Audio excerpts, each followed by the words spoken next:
Hey guys, it's Zana. It has been a while since I've last uploaded a video, so today I wanted to do something fun and whimsical, so why not talk about my top 10 childhood cartoons? Jazz hands! Are you as excited as I am? I really hope so. Yes, you heard correct. These are my top 10 childhood cartoons, so unfortunately, while there are many other shows that will always have a very special place in my heart, there's no place for them in this video. I've actually recorded this video before. Now, this is a story all about how the top 10 childhood shows I used to watch. It didn't really work out.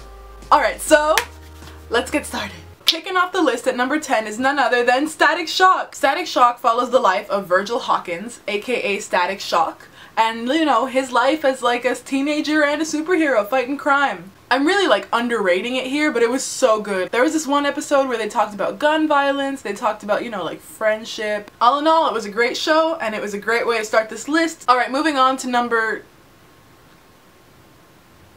I swear I can do this, hold on. Number 9.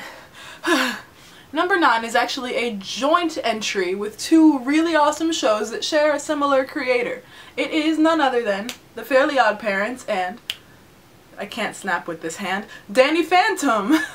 The Fairly OddParents follows the story of young Timmy Turner, who is, like, I didn't realize this as a kid, but he's basically abused. Like, his parents don't even care that he's alive. And, like, he's got nerdy friends, the girl he likes doesn't notice him, you know, like, his life sucks. Like, it sucks. And so one day he's up in his room being sad when all of a sudden, you know, two magical fairy godparents show up and they're like, we're Cosmo and Wanda and we're your fairy godparents and we'll grant you any wish you like. Which usually ends up ending very badly, but you know, I mean, it makes Timmy happy and that's all he really needed. So, Danny Phantom actually follows the story of young Daniel Fenton. He is part of a family that hunts ghosts for a living. Kinda crazy, I know. That's what everybody else thinks as well. So one day his parents are working on a portal to the ghost zone where all like the ghosts live. And it doesn't work and they get upset. So Danny goes to like check it out and he's like, oh, they forgot to put on the on switch, durr. But then when it turns on, he gets zapped with all of this ghost energy and when he wakes up, he's now half human, half ghost. I really like these two shows because they're both about, you know, the underdog kid whose life kinda isn't that great, but something amazing and magical happens to them, and because of that they really come into themselves in their own right. And they're very funny too if that's what you're into, so be sure to check it out. Number 8 is none other than, you know, the feudal fairy tale Inuyasha.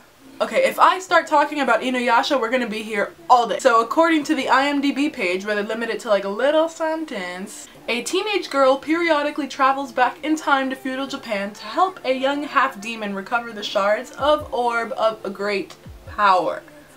That sounds really boring. I'm gonna tell you about Inuyasha. Okay, Inuyasha follows the story of young Kagome Higurashi, who I think is in middle school?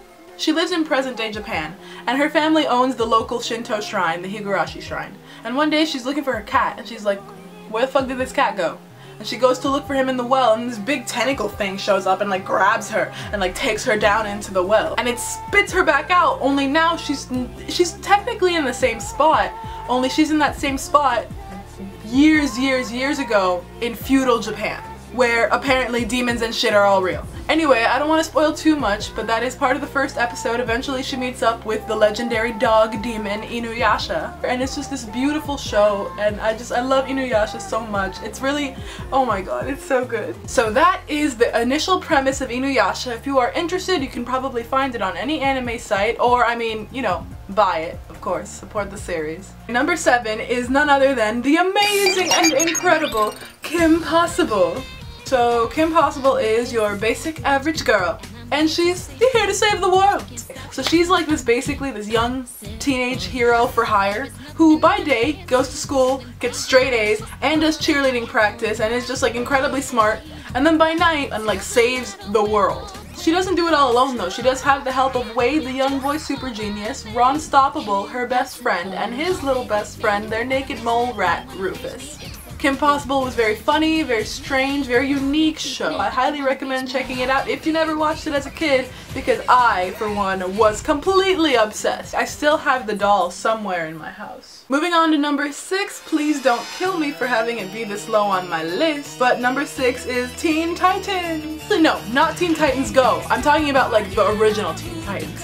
the good Teen Titans. This show was so good. Okay, it's about the actual Teen Titans from the DC universe. There's Robin, Raven, Starfire, Cyborg, Beast Boy, and it's just about, like, you know, they're fighting crime, they're being teenagers, they're dealing with crazy teenage things like Starfire drinking mustard, Cyborg being a cyborg, Beast Boy and his weird tofu thing. Unfortunately, this show was kind of left open-ended, but definitely watch Teen Titans. It was really, really good and I think you'll enjoy it. Number 5. X-Men Evolution. X-Men Evolution follows the basic premise of all X-Men franchises, only this time they've turned a couple of them, like Cyclops, Rogue, Shadowcat, Jean Grey, Nightcrawler, and Spike, into teenagers. This is probably so high up on the list because of Nightcrawler, and I mean, he was just so cute and so blue, and he's like probably in my top 10 like childhood crushes. Oh, but that's a story for another video. If you would like to see that video, please thumbs up this video. Just saying. Unfortunately, this is another series that was kind of left open-ended, but like I said with Teen Titans, it is definitely worth your while. And I mean, who wouldn't want to watch a show with Goth Rogue? Number 4.